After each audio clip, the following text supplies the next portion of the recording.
Oke, assalamualaikum warahmatullahi wabarakatuh. Balik lagi di dalam motor elektrik channel. Nah, kali ini kita ngecek lagi nih dengan tampilan gesit gue yang baru, yaitu kita ganti dari drive jadi hub. Nanti sekalian kita bahas apa sih perbedaannya. Nah, sambil kita jalan, sekalian gue review ulang ya cockpit gue yang gue pakai. Di sini gue pakai speedometer Choji versi kedua.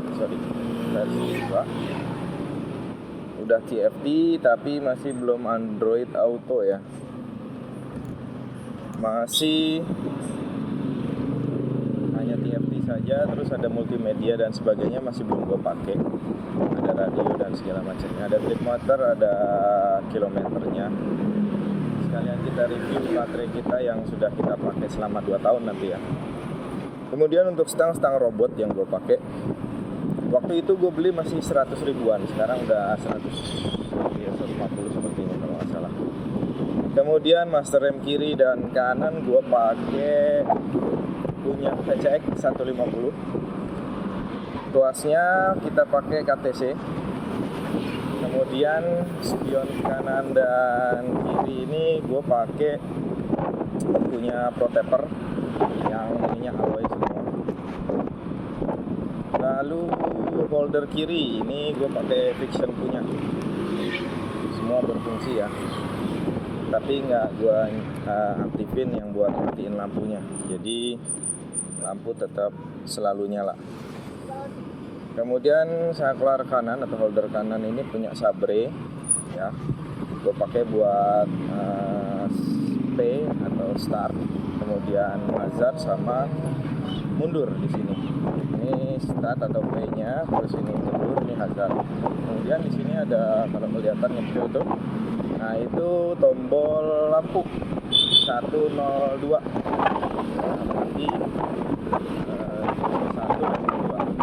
Nah, itu gue fungsikan sebagai tombol speed ya. Kemudian kalau lu lihat di sini gue udah pakai gas spontan, karena gue pakai gasnya udah pakai regulator atau adapter di cover depan buat tampilnya.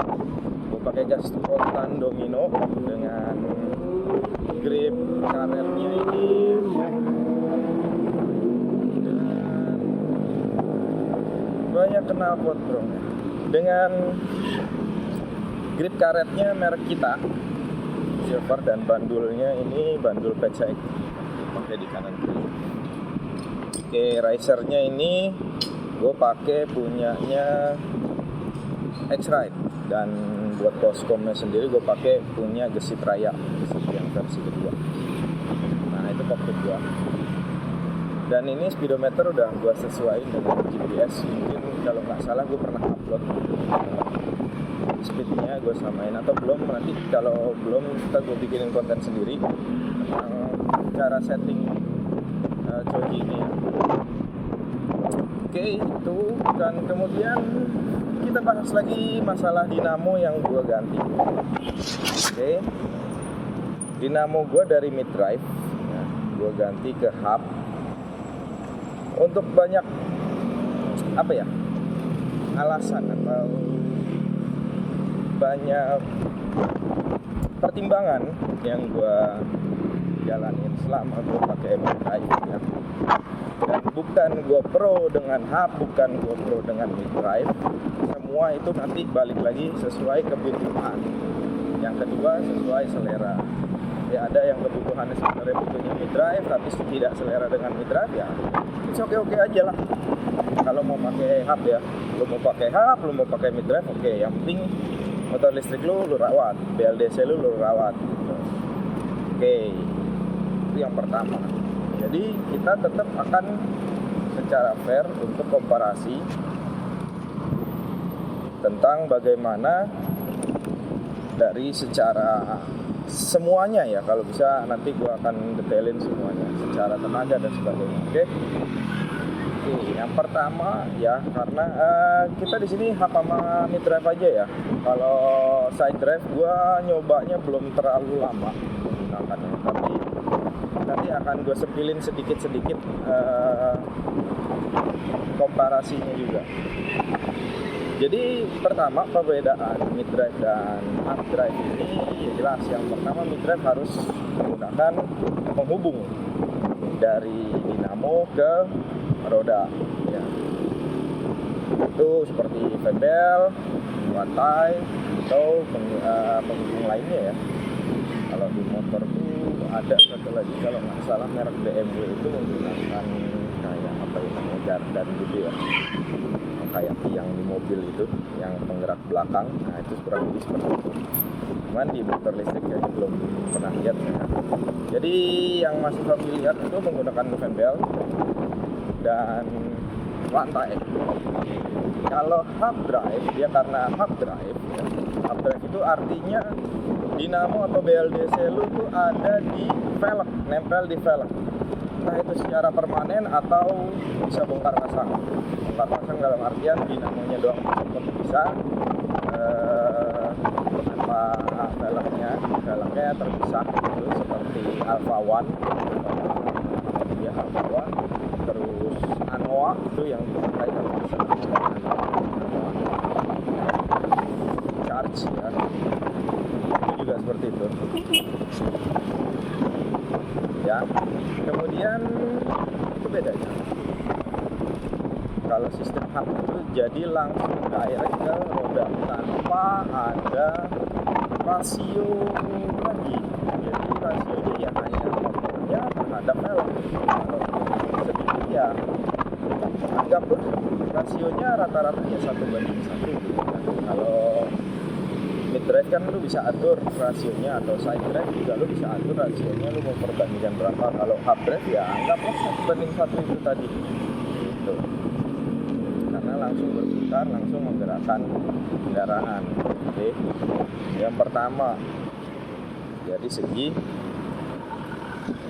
apa ya, secara fisik dan mekanismenya ya. Kemudian secara power gitu ya, secara power kita compare atau perbandingkan secara tenaga sebenarnya ya. Kalau seandainya kita bandingkan dengan sama-sama kuatnya ya, mid drive pasti akan lebih unggul dengan rasio tertentu ya. Jadi tetap saya harus katakan yang apa adanya. Mid drive akan sebanding juga dengan tenaganya apabila diberikan rasio yang sama 1:1 misalkan. Nah, sedangkan yang beredar kan rasio itu mid drive itu rata-rata 1:4 sampai 1:5 gitu kan. Itu yang menjadikan mid drive itu torsinya terus mengisi gitu. Di putaran manapun ketika kita udah gaspol terus mengendor sedikit, terus kita mau gas lagi, RPM sudah hampir mencapai puncak gitu ya, itu dia masih bisa ditarik dengan torsi yang cukup besar.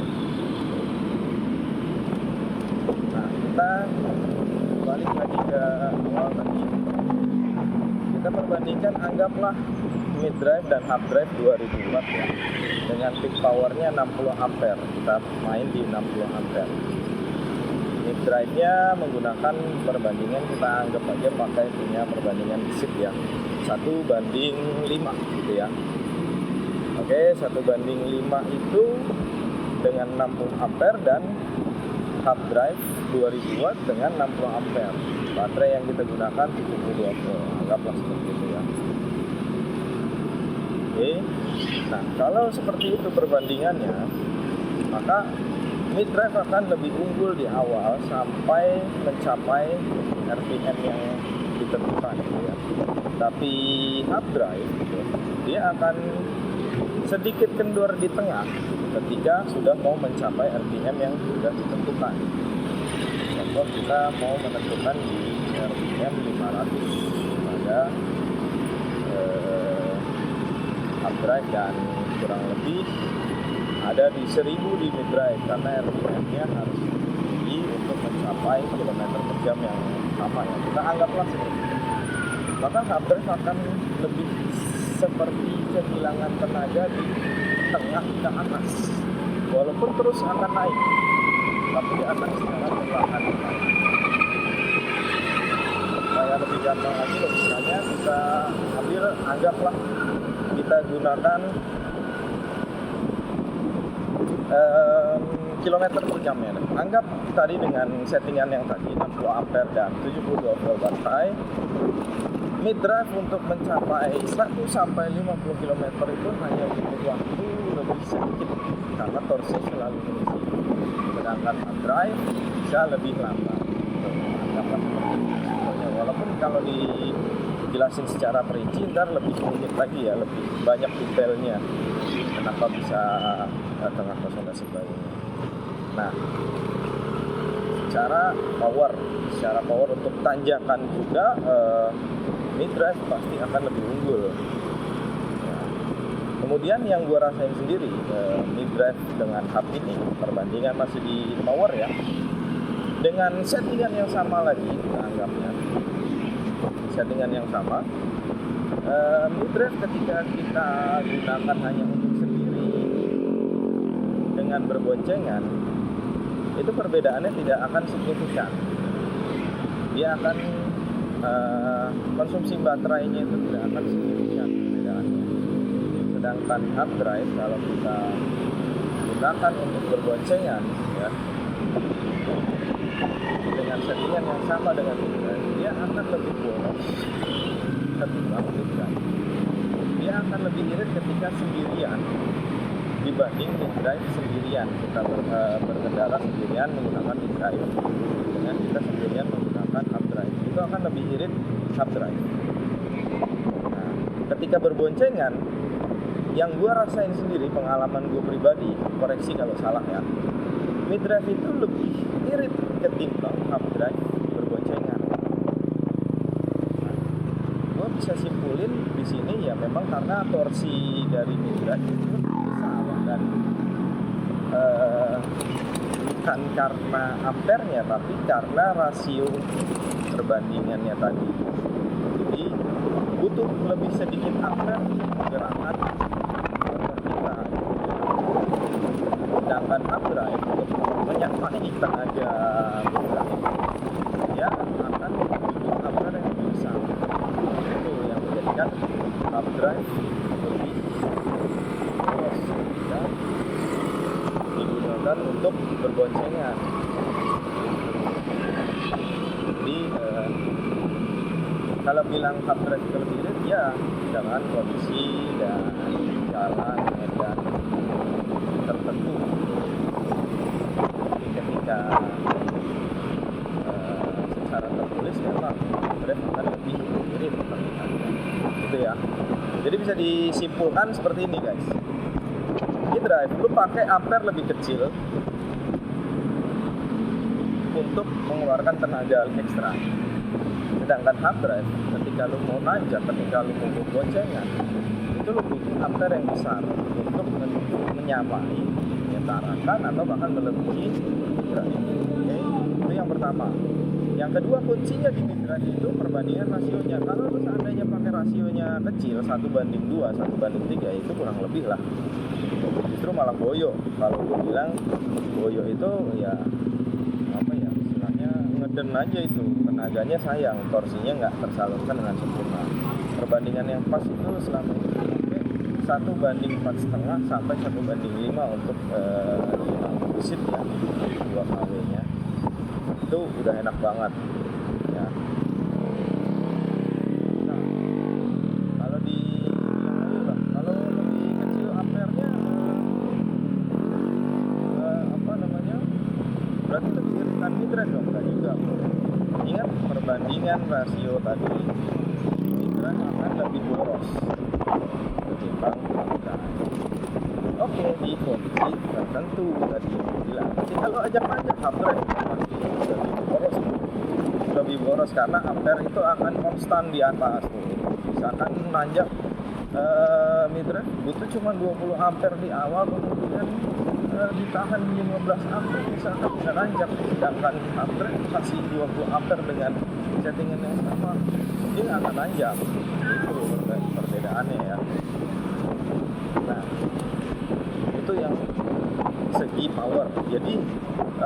so lah lu mau pakai hard drive atau mau pakai mid drive, ketika lu udah dapet settingan yang enak gitu ya, lu bakalan ngerasain kenyamanan segi power ya.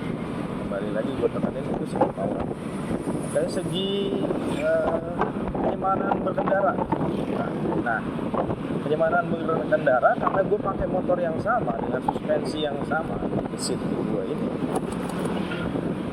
jelas kelihatan perbedaannya bro ya. Jadi antara ketika gue pakai mid drive dengan velg kosong dengan hard drive velg isi dinamo 3 kW ya, itu perbedaannya jauh bro. Suspensinya itu dia terasa lebih stiff, lebih keras. Entah itu apa yang membuat suspensinya lebih keras, gue juga belum teliti lebih dalam. Tapi yang jelas gue ngerasain lebih keras. Dan ketika kita ngadepin jalan yang lebih ya seperti inilah, speed trap dan sebagainya, itu dia cenderung karena mungkin berat BLDC yang hub ini di velg, maka dia cenderung lebih seperti apa ya? Jadi kayak velg belakang itu kayak jedak, lebih ada gravitasinya ke bawah.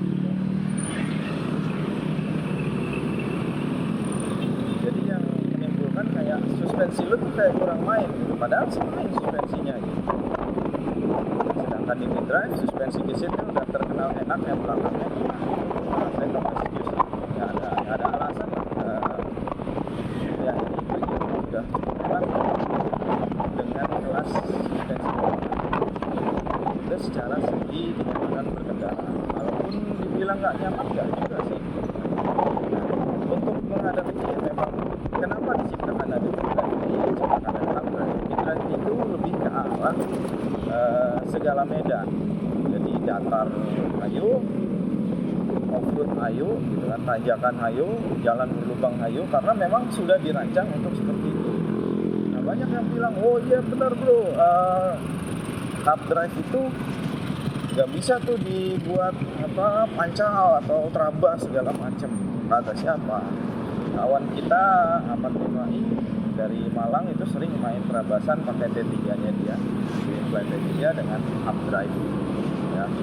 Jadi sebenarnya bukan itu, tapi lebih ke arah perawatan bearing dari BLDC-nya. Nah itu juga banyak tuh yang ngomong ya, bearing dinamo hard drive itu lebih cepat rusak karena dia langsung menanggung beban. Nah, betul atau salah tergantung makanya. Tadi ya berarti balik lagi dong, memang kalau dibuat terabasan semua yang diperuntukkan untuk terabasan, baik yang motor aslinya dengan bearing di roda ataupun di hub drive bearing di hub, itu akan sama. Ketika tidak pada tempatnya, maka pasti akan mengandung umur dari bearingnya sendiri ya. Nah, caranya gimana? Ketika peruntukan untuk terabasan, ketika peruntukan untuk main kasaran lah istilahnya hub drive lu secara otomatis bakalan harus ada effort atau ekstra untuk perawatan bearingnya. Sedangkan kalau di perkotaan seperti ini ya minim lah lubangnya beberapa kali doang. Itu gue udah ngalamin di sepeda listrik gua. Buat bawa paket, buku segala macam. Gua alami selama bertahun itu bearing belum sampai pernah jebol, bahkan masuk air ke dalam sampai membuat karat di sepedanya. Itu yang gue bilang sebenarnya kenapa sekarang banyak yang berkarat dan segala macamnya.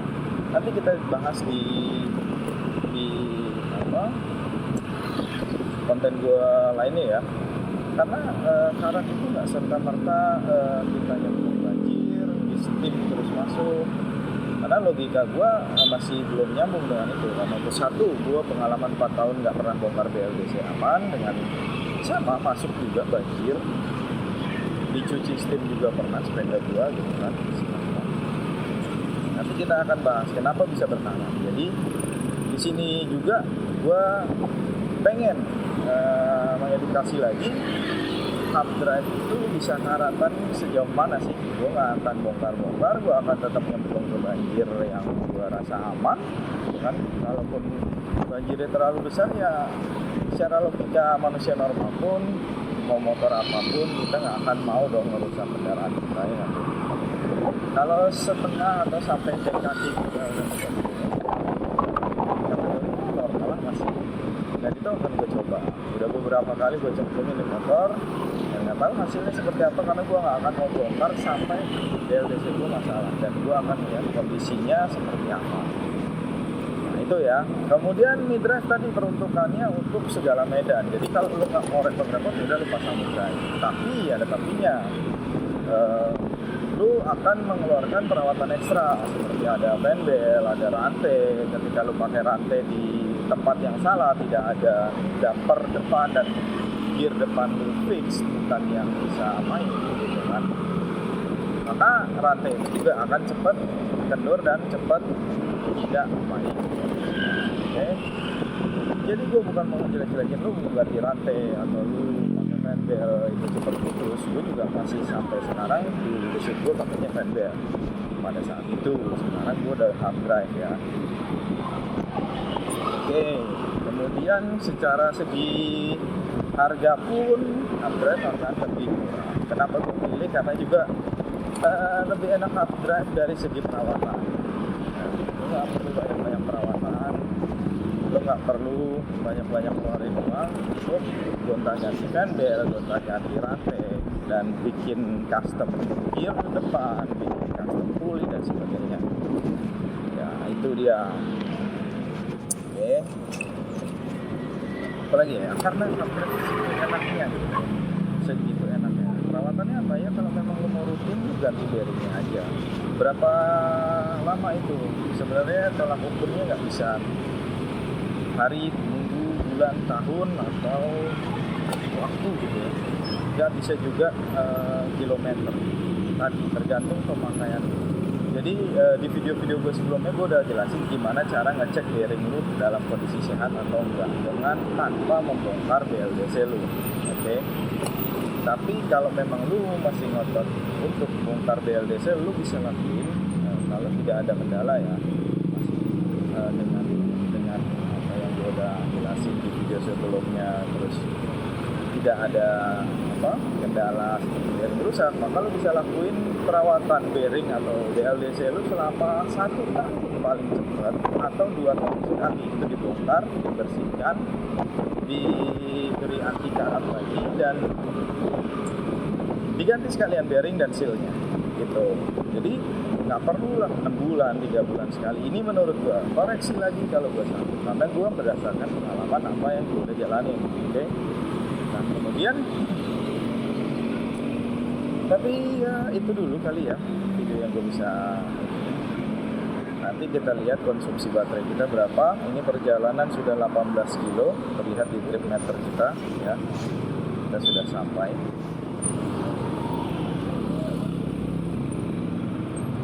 Jadi setelah gue pertimbangkan kenapa gue pakai NAT, karena ya ini kalau gue berat itu dengan BLDC-nya satu lebih mahal.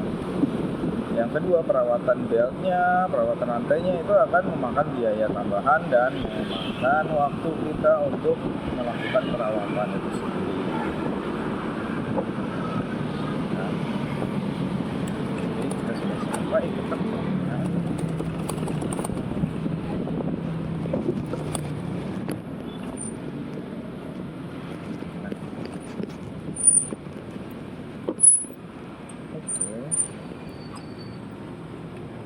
Kilometer.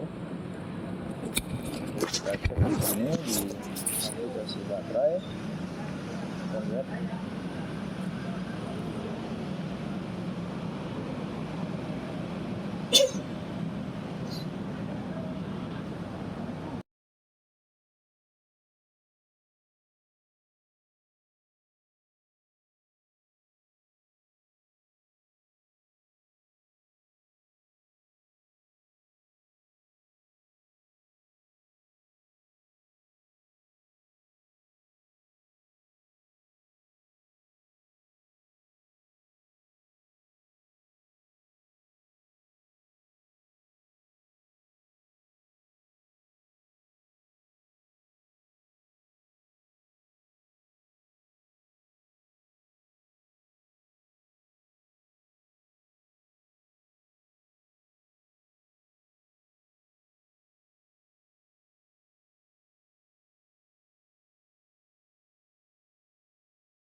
Kalau lu masih mau melakukan perawatan bed atau apapun itulah, rantai dan segala macam, dan tidak masalah dengan harga itu bosnya, silakan. Upgrade juga tanpa perawatan tadi, minim ya, jarang. Jadi bisa 1 tahun sekali atau 2 tahun sekali tadi baru ganti bearing, tergantung pemakaian. Tadi kalau diacluk-acluk lah bahasanya atau gimana dah, ya itu akan memperpendek umurnya juga gitu. Jadi sejauh ini seperti itu. So kalau lu mau tenaga lu yang hub seperti mid-drive, maka lu butuh ampere yang lebih besar, dan pastikan BLDC lu mampu menampung ampere yang besar, gulungannya dan kabel pasanya dan segala macamnya lah. Sama seperti halnya kalau lu mau motor yang kencang, nggak mungkin bisa motor kencang dengan irit. Lu mau motor kencang, maka konsekuensinya boros gitu ya. Nah sebentar.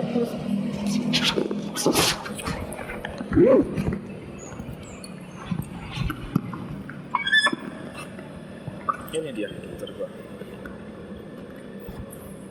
dengan hub drive-nya. Drive-nya gua copot.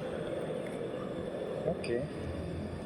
Sejauh ini gue pakai oke aja dengan ban ukuran 140 per 70 ring 14. Itu ring 14 ya, Yumamoto yang gue udah modifikasi kabel pasenya lebih besar, mampu menampung sampai ya kurang lebih 200 sampai 300 ampere. Walaupun gue belum coba segitu karena controller gue belum mampu dan BMS gue juga belum mampu.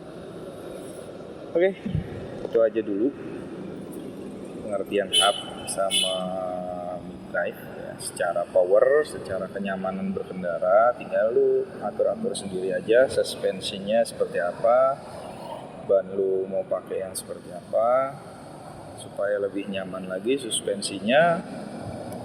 Jadi hub drive, mid drive itu pilihan. Kalau lu jalan di perkotaan, nanjak gunung dan segala macam tanpa terabas, jalan rumah lu nggak rusak parah, hub drive sih oke. Kalau lu tinggalnya di pegunungan, lebih sering menghadapi tanjakan, lebih sering menghadapi jalan rusak yang terjal sekali, gitu, bergelombang sangat parah, patah-patah dan sebagainya, saran gue lu pakai mid drive aja. Oke, segitu dulu video kali ini. Wassalamualaikum warahmatullahi wabarakatuh. Tentukan pilihanmu hub drive atau mid drive.